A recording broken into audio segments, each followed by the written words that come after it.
بسم اللہ الرحمن الرحیم۔ الحکمہ انٹرنیشنل کے زیر اہتمام پروگرام پیغام حکمت کے لائیو سیشن سے میں ہوں سامہ افضل۔ تو سامعین و ناظرین، پیغام حکمت ایک ایسا علمی اور فکری سفر ہے جہاں ہم سوال اٹھاتے ہیں، جواب ڈھونڈتے ہیں، امت کی نبض پر ہاتھ رکھ کر حقیقت کی دھڑکن سنتے ہیں۔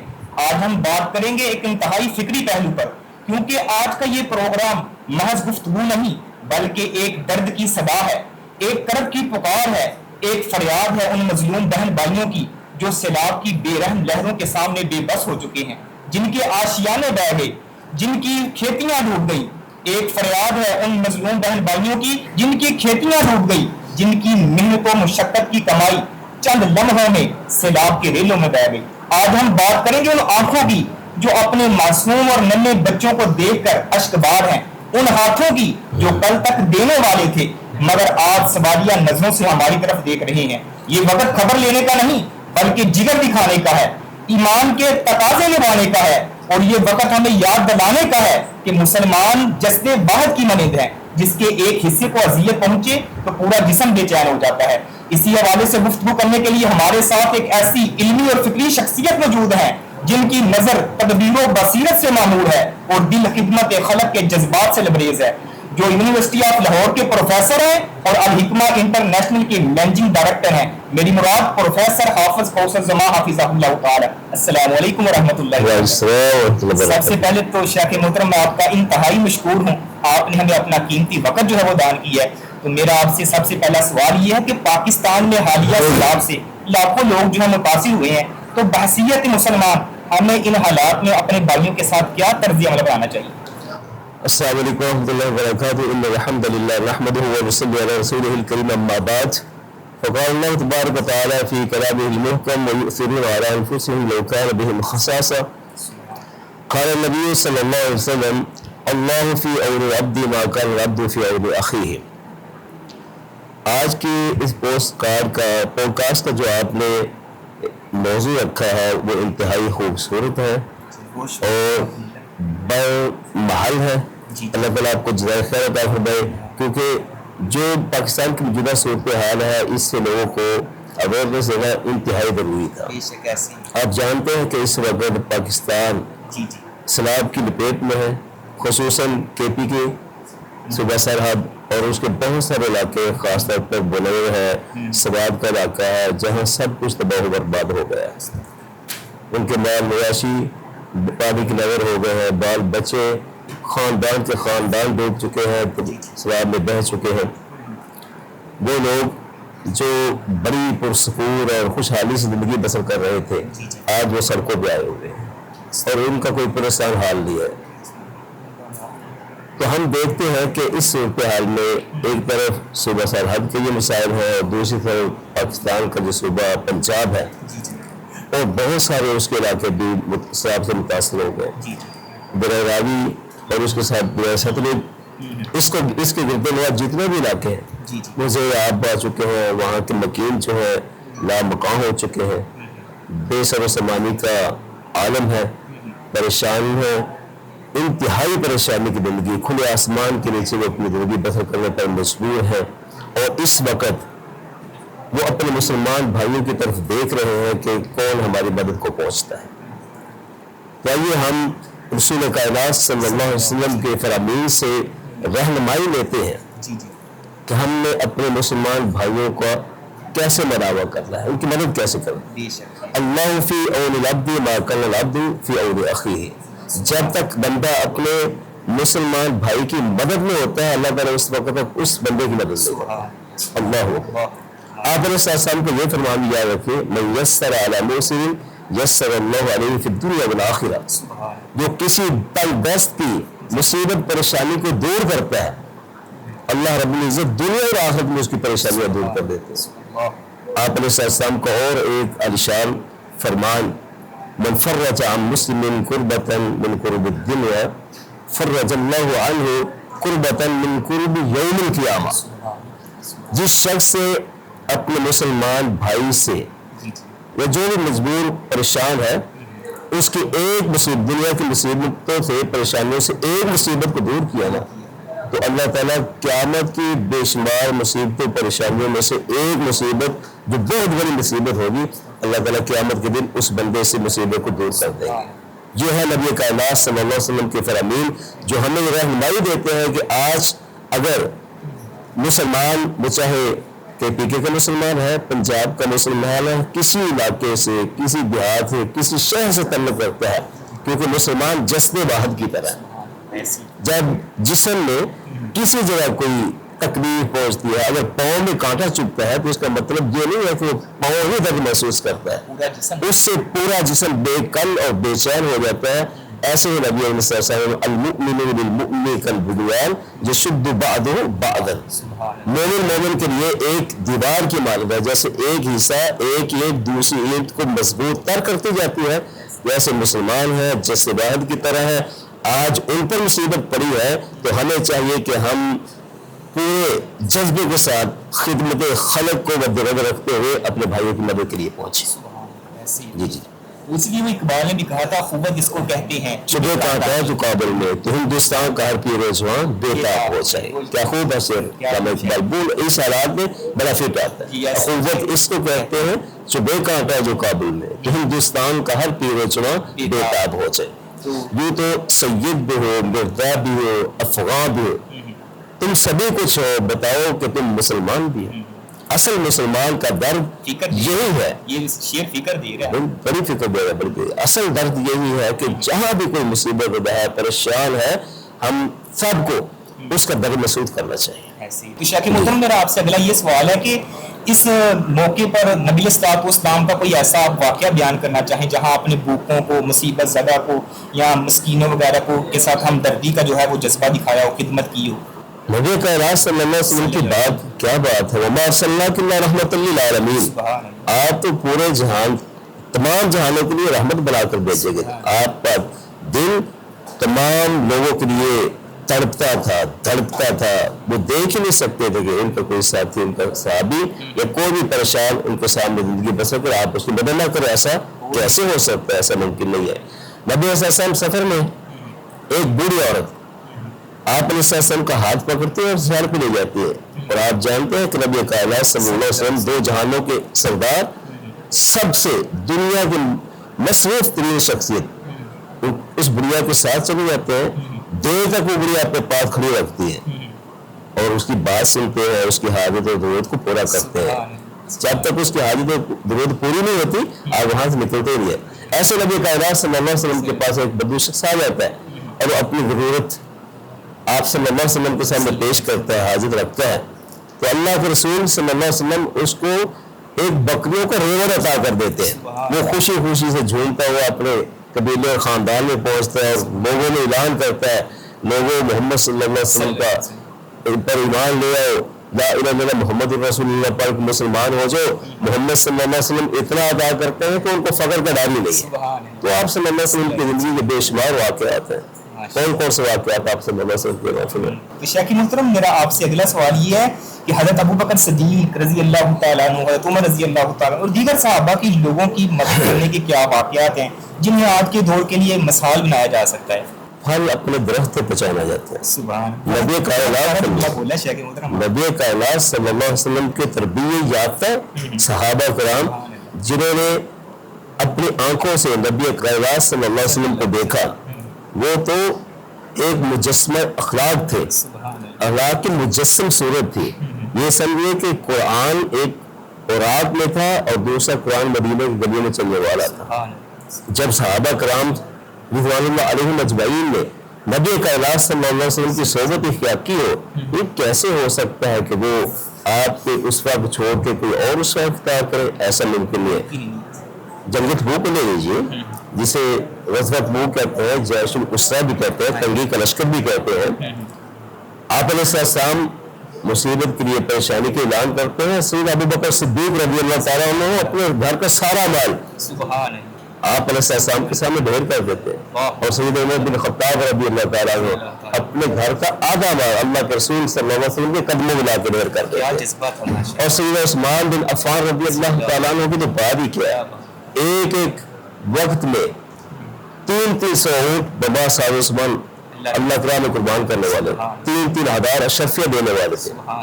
بڑا خوبصورت ایک واقعہ مجھے یاد آ گیا کہ جب سیدنا عثمان بن عفان رضی اللہ تعالیٰ عنہ خلیفہ تھے، مدینہ میں قحط پڑ گئے، اور ایسا قحط پڑا کہ لوگ یہ سمجھ لیے کہ بھوکے مر رہے تھے، اور ادھر حضرت عثمان بن عفان رضی اللہ تعالیٰ عنہ کا تجارتی قافلہ شام سے آ رہا تھا۔ مدینہ کے جتنے بھی تجار تھے، مالدار تھے، دولت مند تھے، صاحب ثروت تھے، اور ان کو بھی پتا تھا کہ سیدنا عثمان بن عفان رضی اللہ تعالیٰ عنہ کا تجارتی قافلہ شام سے چل نکلا ہے، مدینہ پہنچنے والے، آپ کے پاس آ گئے اس کو سودا کرنے کے لیے۔ سیدنا عثمان بن عفان رضی اللہ تعالیٰ نے کہا کہ اس کا سودا ہو چکا ہے، آپ کیا دے سکتے، میرا جس سے سودا ہوا ہے وہ بہت بڑی بات ہے۔ تو اس قحط سالی کے عالم میں جب سارے لوگ بھوکوں مر رہے تھے، مصیبت میں، پریشانی میں، سیدنا عثمان بن عفان رضی اللہ تعالیٰ عنہ نے وہ سارا سامان ان مصیبت زدہ لوگوں میں بانٹ دیا۔ ہمیں نبی کائنات صلی اللہ علیہ وسلم کی سیرت سے اور صحابہ کرام رضوان اللہ علیہم اجمعین کی حالات زندگی سے یہ اسباب ملتے ہیں کہ ہم لقد کان لکم فی رسول اللہ اسوۃ حسنہ، کہ ہمارے لیے اللہ کے رسول صلی اللہ علیہ وسلم کی زندگی میں بہترین نمونہ آئیڈین ہے۔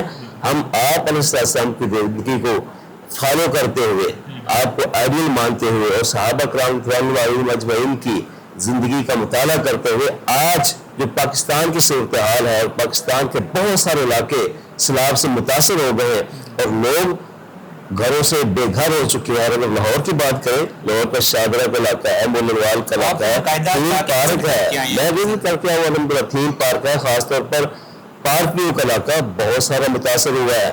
تو اب یہ وقت ہے کہ ہم بڑھ چڑھ کے اور صحابہ کرام رضوان اللہ علیہم اجمعین کے نقش قدم پر چلتے ہوئے اپنے مصیبت زدہ بھائیوں کے پاس جائیں اور ان کی ضروریات کو پورا کریں۔ جی تو شاہ محترم، آپ نے انتہائی نبی علیہ الصلوۃ والسلام کی سیرت، آپ علیہ الصلوۃ والسلام کے اصحاب کی سیرت کو سامنے رکھتے ہوئے آج کے جو ہے مسائل حل کر دی ہیں۔ تو میرا آپ سے اگلا سوال یہ ہے کہ قرآن نے انصار کے متعلق فرمایا ہے وَيُؤْثِرُونَ عَلَىٰ أَنفُسِهِمْ وَلَوْ كَانَ بِهِمْ خَصَاصَةٌ، تو اس اصرار کو موجودہ حالات میں کیسے اپنایا جا سکتا ہے؟ وَيُؤْثِرُونَ عَلَىٰ أَنفُسِهِمْ وَلَوْ كَانَ بِهِمْ خَصَاصَةٌ، ہم اصرار کیا دیتے ہیں، اصرار کو دل سے جانتے نہیں ہیں کہ اصرار ہوتا کیا ہے، اصرار کا معنی کیا ہے۔ اصرار کہتے ہیں کہ اپنی ضروریات کے باوجود دوسرے لوگوں کی ضروریات کو ترجیح دینا۔ جب آپ یہ عمل کریں گے تو پھر آپ انصار مدینہ بھی بن سکتے ہیں۔ جس طریقے سے صحابہ کرام جب نبی علیہ السلام کے حکم سے مکہ سے مدینہ ہجرت کر کے جاتے ہیں تو انصار مدینہ جس والہانہ انداز سے اپنے مہاجرین بھائیوں کا استقبال کرتے ہیں، وہ سونے کے پانی سے لکھنے والی باتیں تھیں، تاریخ ختم کر دی، دنیا کی کسی تہذیب و تاریخ میں ایسا مثال ملتی نہیں ہے۔ اور صحابہ، انصار و صحابہ یہاں تک کہ وہ کہہ رہے ہیں کہ میرے 2 باغ ہیں، ایک میرا باغ میں اپنے بھائی کو دیتا ہوں، اور بازار میں جو ان کی تجارت کے سارے استعمال تھے، تجارت میں شامل کرنے کے لیے تیار تھے۔ یہ باتیں تو مال و دولت کی ہے، اس سے آگے خاندانی زندگی میں آئیے۔ ایک صحابی کہتے ہیں کہ میری 2 بیویاں ہیں، میں ایک بیوی کو طلاق دے دیتا ہوں، عدت کے بعد ان سے نکاح کر دیجیے۔ اس سے بڑی مثالیں مل سکتی ہیں صاحب کی۔ دنیا کائنات میں انصار مدینہ اور مہاجرین مدینہ نے جو اخوت اور احسان کی مثالیں قائم کی ہیں، آج مل نہیں سکتی۔ اگر ہم اسی طریقے سے جو انصار مدینہ نے مثالیں قائم کی، اسی جذبے سے، اسی اخوت اور پیار محبت سے نکلیں گے تو آج اللہ سانی پیدا کرنے والا ہے۔ تو شیخ محترم، ہمیں مصیبتوں پریشانیوں میں کس کی طرف رجوع کرنا چاہیے؟ کتاب و سنت اس حوالے سے کیا رہنمائی کرتی ہے؟ جو آفات اور مصیبتیں پریشانیاں انسانوں پر آتی ہیں، ظاہر الفساد فی البر والبحر بما کسبت ایدی الناس، انسانوں کے اپنے ہی ہاتھوں کی کمائیاں ہوتی ہیں۔ وَلَنَبْلُوَنَّكُمْ بِشَيْءٍ مِّنَ الْخَوْفِ وَالْجُوعِ وَنَقْصٍ مِّنَ الْأَمْوَالِ وَالْأَنفُسِ وَالثَّمَرَاتِ وَبَشِّرِ الصَّابِرِينَ۔ اللہ تعالیٰ فرماتا ہے ضرور آزماؤں گا۔ اگر اللہ آزمائے تو پھر اس میں وَبَشِّرِ الصَّابِرِينَ، خوشخبری صبر کرنے والوں کے لیے۔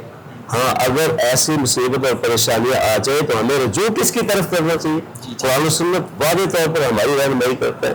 سیدنا یونس صلی اللہ علیہ وسلم کے ہم حالات زندگی جب پڑھتے ہیں تو ہمیں پتہ چلتا ہے جب وہ اپنی بستی سے نکلتے ہیں اور کشتی میں سوار ہوتے ہیں، کشتی جب حج کولے کھاتی ہے اور کشتی کا جو ملاح کہتا ہے وہ قرآن دادی کرتا ہے، سیدنا یونس صلی اللہ علیہ وسلم کا نام نکلتا ہے، وہ سمندر میں چھلانگ لگا دیتے، مچھلی کے پیٹ میں چلے جاتے۔ اب یہاں دیکھیے، غور کیجیے، مچھلی کے پیٹ کا اندھیرا، رات کا اندھیرا، پانیوں کا اندھیرا، اتنے اندھیروں میں سیدنا یونس صلی اللہ علیہ وسلم کس کو پکارتے ہیں؟ لا الہ الا انت سبحانک انی کنت من الظالمین۔ اور سیدنا ابراہیم علیہ السلام کی بات ہی کیا ہے، جب نمرود حضرت ابراہیم علیہ السلام کے لیے آگ کا الاؤ چلاتا ہے اور پھر حضرت ابراہیم علیہ السلام کو اس آگ میں پھینکا جاتا ہے، جبرائیل علیہ السلام تشریف لاتے ہیں، جبرائیل علیہ السلام کو سیدنا ابراہیم علیہ السلام جو الفاظ کہتے ہیں وہ آج اگر مسلمان اپنی زندگیوں میں اپنا لیں، میں سمجھتا ہوں کہ ان کی جتنی بھی مصیبتیں اور پریشانیاں ختم ہو جائیں گی۔ حسبی اللہ لا الہ الا هو علیہ توکلت وهو رب العرش العظیم۔ تو ہمیں یہ رہنمائی ساری کتاب و سنت سے ملتی ہے، کتاب و سنت سے رہنمائی چاہیے۔ حسب اللہ ونعم الوکیل کے الفاظ ملتے ہیں۔ خود نبی کائنات صلی اللہ علیہ وسلم پر مصیبتوں کے کون سے پہاڑ نہیں ٹوٹے؟ اہل مکہ نے، مشرکین مکہ نے، کفار مکہ نے کس طریقے سے نبی علیہ السلام کو اذیتیں نہیں پہنچائیں؟ وہ کون سی چیز چھوڑی ہے؟ آپ سجدے کی حالت میں حرم مکی میں ہیں، بھاری برکت غلاظت آپ کی قدر مبارک پر رکھ دی جاتی ہے، آپ کو جادوگر، کاہن، مجنون کہہ کر کے آپ کو دینی اذیت، جسمانی اذیت کے ساتھ ساتھ دینی اذیت سے بھی دوچار کیا جاتا ہے۔ ان ساری صورتوں کو سامنے رکھتے ہوئے ایک وہ وقت بھی تھا کہ نبی علیہ السلام فاتحانہ صورت میں مکہ میں داخل ہوتے ہیں اور صحابہ کہتے ہیں اللہ کے سوا آپ ان کو کیسے معاف کریں گے؟ نبی کائنات صلی اللہ علیہ وسلم نے فرمایا کہ اگر مجھے ان کو کچھ دے کر بھی ان سے صلح کرنی پڑے تو میں تب بھی صلح کے لیے تیار ہو جاؤں گا۔ اور طائف کا واقعہ بھول گئے ہیں کہ جب نبی کائنات صلی اللہ علیہ وسلم طائف میں جاتے ہیں اور طائف والے لوگ کس قدر آپ کے ساتھ ظالمانہ رویے اختیار کرتے ہیں، پتھر مار مار کے آپ کو لہو لہان کر دیتے ہیں، اور آپ صلی اللہ علیہ وسلم لہو کو صاف کر رہے ہیں اور ساتھ یہ دعا کر رہے ہیں اللہم اغفر لقومی فإنہم لا یعلمون، پھر بھی مغفرت کی دعا کر رہے ہیں۔ تو ہمارے لیے قرآن و سنت اس کے لیے بہترین رہنمائی کرتی ہے کہ جب بھی کوئی مصیبت پریشان آئی تو ہمیں اللہ اور اس کے رسول کی طرف رجوع کرنا چاہیے۔ جی بہت خوب شیخ محترم، تو الحکمہ انٹرنیشنل ادارہ ہے، اسی کے ساتھ قرآن و سنت موومنٹ کے ساتھ بھی آپ کا جو ہے وہ کافی تعلق ہے، بلکہ جو ڈائریکٹر الحکمہ انٹرنیشنل کے محترم جناب قاری شفیق الرحمان زاہد حافظہ اللہ تعالیٰ، وہ تو چیئرمین ہے پنجاب کے، تو آپ نے عملی طور پر اس حوالے سے کیا فرائض سر انجام دیے ہیں سیلاب متاثرین کے لیے؟ رسول صاحب اگر آپ بات کریں تو قرآن و سنت موومنٹ کی جس کے چیئرمین قائد قائد محترم جناب علامہ اعتصام علی ظہیر صاحب ہیں، اور میں دیکھ رہا ہوں کہ قرآن و سنت موومنٹ پاکستان کے جتنے علاقوں میں، وہ قصور کا علاقہ کیوں نہ ہو، لاہور کا علاقہ کیوں نہ ہو، جہاں جہاں سیلاب سے متاثرین موجود ہیں، قرآن و سنت آگے بڑھ چڑھ کے حصہ لے رہی ہے، ادویات پہنچائی جا رہی ہے، جو بھی ان کی ضروریات ہیں قرآن و سنت موومنٹ پیش ہے۔ اور یہ ساری ہدایات قرآن و سنت موومنٹ کے چیئرمین پاکستان محترم جناب علامہ حافظ اعتصام علی ظہیر حافظ اللہ ورا، اور ان کے ساتھ چیئرمین پنجاب قائد پنجاب محترم جناب ڈاکٹر حافظ شفیق الرحمان زاہد صاحب کی ہدایات پر ہو رہا ہے۔ آپ دیکھتے ہیں کہ اس وقت ڈاکٹر صاحب یہاں موجود نہیں ہے، پاکستان موجود نہیں ہے، عمرہ کے سالوں کے لیے گئے ہوئے ہیں، اللہ تعالیٰ کو قبول فرمائے، مگر اس کے باوجود بھی ان کا دل ان مجبور مصیبت ذرا اور سیلاب بہن بھائیوں کے لیے تڑپتا ہے۔ وہاں سے بھی مسجد پر یہ ساری باتیں چل رہی ہیں کہ آپ نے کس انداز سے ان کی خدمت کرنی ہے۔ ابھی کل ہی ہم یہاں جو ہم نے 20 خیمے لگائے قرآن و سنت موومنٹ کے دیر اہتمام، خیمہ بسیں بنائی ہے الحمدللہ، پھر وہاں ہم نے راشن بھی دیا اور باقی پھل بھی تقسیم کیا اور کپڑے وغیرہ بھی تقسیم کیے ہیں۔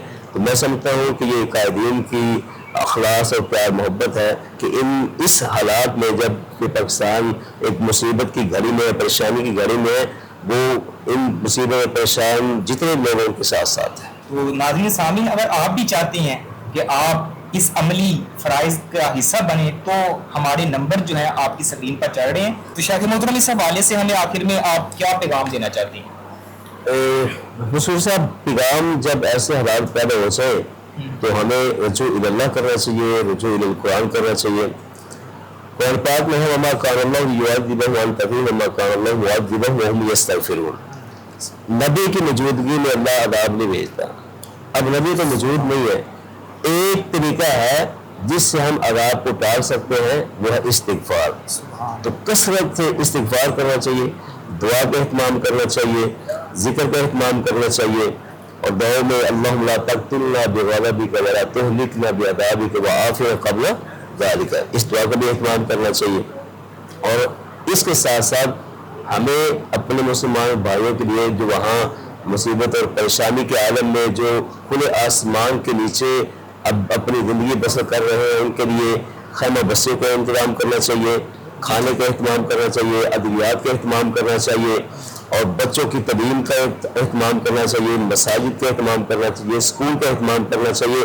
اور جو صاحب ثروت لوگ ہیں ان کو چاہیے کہ وہ جو اس مصیبت اور پریشانی میں ہیں، اگر وہ خود اپنے ہاں ملازمت دے سکتے ہیں تو ان کو ملازمت دیں، اور خود ملازمت نہیں دے سکتے، اگر ان کا وہ ہاتھ پڑتا ہے کہیں اور وہ ملازمت دلا سکتے ہیں تو ان کو چاہیے کہ وہ سفارش کریں اور ان مجبور اور بے کس لوگوں کی مدد اس طریقے سے بھی کی جا سکتی ہے. بہت شکریہ شاکر محترم.